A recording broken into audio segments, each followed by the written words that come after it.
Hi, and welcome back to my channel.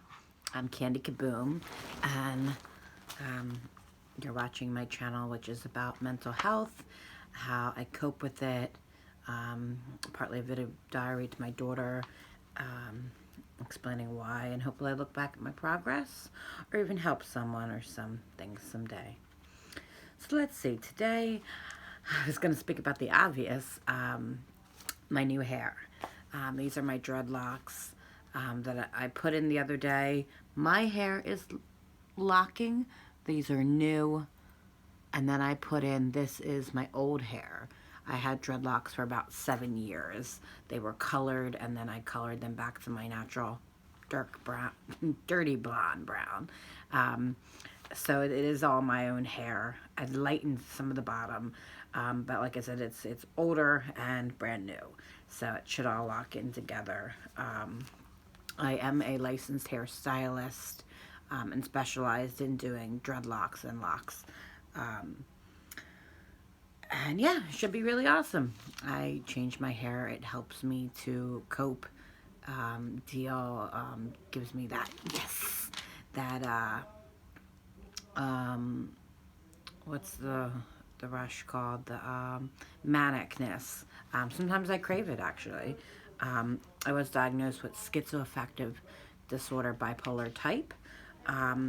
So with the locks, hopefully, like I said, the longest hairstyles I've ever kept, I'll be able to keep them and not have to do as much, maybe color a little bit, but it gives me a little something. I do realize I hate doing and styling my hair a lot of the times, and this really helps with it. When I work in the salon, I like getting my hair done, but the locks is something that's, I don't have to do too much, and they're big and awesome where I have fine hair. If anybody has any questions on that, feel free to comment. I'm in the Philadelphia, New Jersey area, and I know some locticians who'd be happy to help you start your journey. So today I was thinking I was going to start off with how it all got started, which would go into maybe some meds that I was on, and some symptoms that I was having, and even some that have been reoccurring a little bit in the past couple of weeks. So, I believe it all got started. My mom says that I've had some of these symptoms my whole life, but I'm not sure. I can say that I've always had trouble focusing, and if I'm watching a TV show, like I have things on my mind, or if I'm in school, I have things on my mind, so it's hard to focus on what's going on. I believe I have a little bit of ADHD, or now adult ADHD at least. Always a great student, always sat in the front row. But just really, if you ask me to say back or so what I've learned, that can be difficult. But at the moment, I am not working. I'm currently looking for a little bit of work, but obviously we're in the pandemic, so it's a little more difficult. But I don't think I need any medication right now, because not to say there's nothing to focus on, and I do, when we're watching movies, try to focus and try to sit down and pay attention, but there's no need to, so it's much more relaxing. But it was about 2014, I believe, that my dad got sick, and I was running my own business, a hair salon in Philadelphia, pretty successful, dating a guy for about 7 years, and my brother was going through his own things, and I moved back home to my dad to help out. He was sick with cancer. It was very difficult. He was angry, and he owned a business, and was working before, but the business was a property in Connecticut, and we rented it out. My brother and him would go up there, get it ready, and then the whole summer it was enjoyed by others, and that was difficult and stressful, and we were trying to see what he was going to do with it. he did marry like an Asian woman. This is besides the fact. But it was really complicated. And my mom was pushing me to deal with that situation. I was in charge of the estate, and I had to, you know, settle his bills, things like that. So I also broke up with the long relationship at that time, and had someone I was training at my salon. And then I'm sure a couple months went by, but I started looking on dating sites because I was going up to Connecticut a lot. I had dreadlocks, and I found a dreadlock boy in Connecticut and thought that could be cool, because that was my whole livelihood. So I brought him down, and or he came down to visit, and we got along, and met my business worker. I almost want to say business partner, but we weren't partners. She was working towards manager and working a lot at that time. But I don't remember exactly the point, but I wrote some stuff down. I'm going through my notes. But having paranoia. And it's not that I was doing anything wrong necessarily. You know, sometimes that can bring up paranoia. But I do specifically remember the cartoon with Meatball and the milkshake, and it felt like it was making fun of me. Someone from high school even making fun of me. And then I had paranoia that the woman that I was working with wanted the relationship, or wanted the guy that I was in the relationship with that came from Connecticut.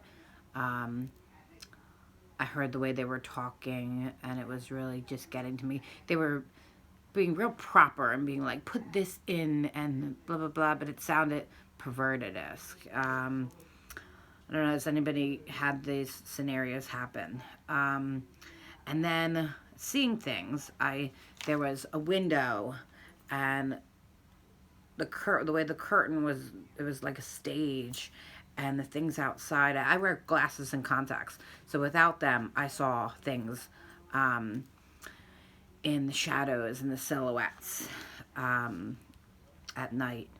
And it was all fun, but then it sometimes turned evil. And I was not under the influence of drugs or alcohol when I had these delusions and paranoia.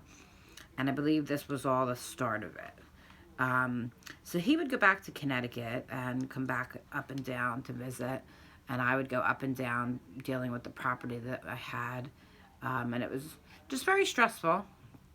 And I still had the salon in Philadelphia, and I remember it was around Valentine's Day, because I stayed up all night in the salon. I had decorations and would buy little things, but I stayed up, and I have pictures of these on my Instagram.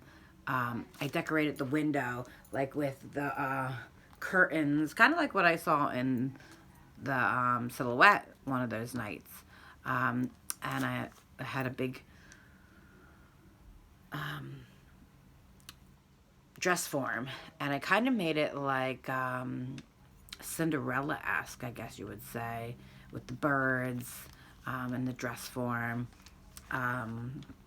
Just really cool, but I stayed up all night, and I was actually planning a wedding, if you keep it hush-hush, weirdly enough, because I thought there was something still, like, that I got those two together, the guy from Connecticut and the other girl together, and they were going to get married, so then I was going to get married. So I was kind of planning a wedding and writing down songs that matched up, because I'd kind of like a singing, dancing wedding someday, but that's besides the point. But they 302'd me. They called the cops on me because I slept in the salon. I did have a bed in the salon in the back, just in case these kind of things, like my mom suggested.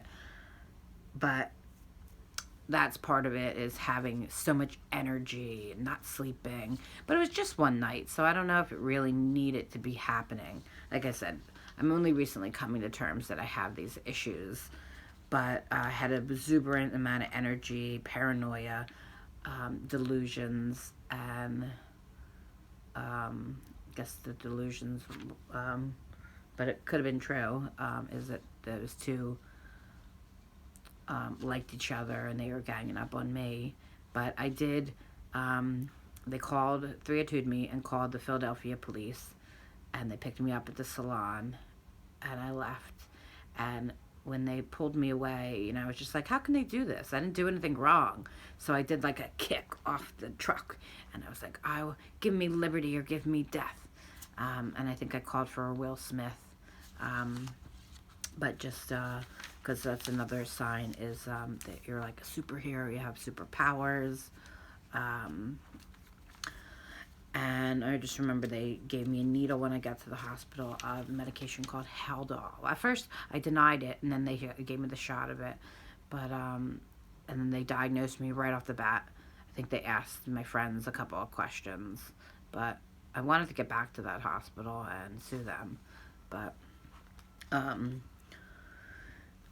Haldol, which is one of the first heavy-duty medications. I was like drooling on myself. I remember looking up at the lighting and seeing things kind of from it. But this was a very small hospital in Philadelphia. And then I met people and started talking and stayed there for about a week. Later, I stayed on lithium for a couple of years, I think. Moved to Connecticut. The girl worked at my salon like it was her own, and I moved to Connecticut with the guy because everybody kind of disowned me. And then I got on Risperdal, and they wanted me on lithium, which sounded so scary at the time. And he wanted me to be a stay-at-home mom, which would have been great, but it just wasn't. It was an abusive and just not a perfect relationship. But I later got on Latuda, which was a decent one for me. And now back on Risperdal and lithium. But I believe it is a good combination for me. I was afraid of the lithium, but as I'm getting older and the highs and lows aren't fun anymore,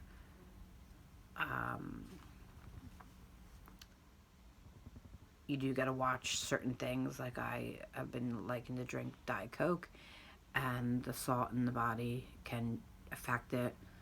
Because I don't know, I have been experiencing a little more lately, paranoia again, and telling the people that I work with, I do talk with a therapist daily, and telehealth, and family and friends. But I can get into each individual thing and symptoms, but I've been hospitalized probably about 10 times in the past 7 years. All reoccurring. I have stopped medications and started them again. I'm staying on my medication now. I'm doing good. Wish that I had someone to talk about when I have these paranoias and be like, did that really happen? Did you hear that? But, we'll see. I do take a telehealth class, some DBT skills I'm learning. Delectable,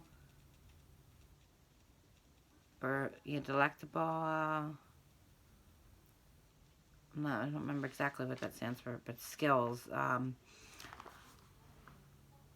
to cope. And, yeah. Also, seems like I'm doing good with my, getting my, sorry, I'm losing train of thought, so I should probably get off of here. But, yeah, things are progressing. Thank you for watching. Like and subscribe. Ciao.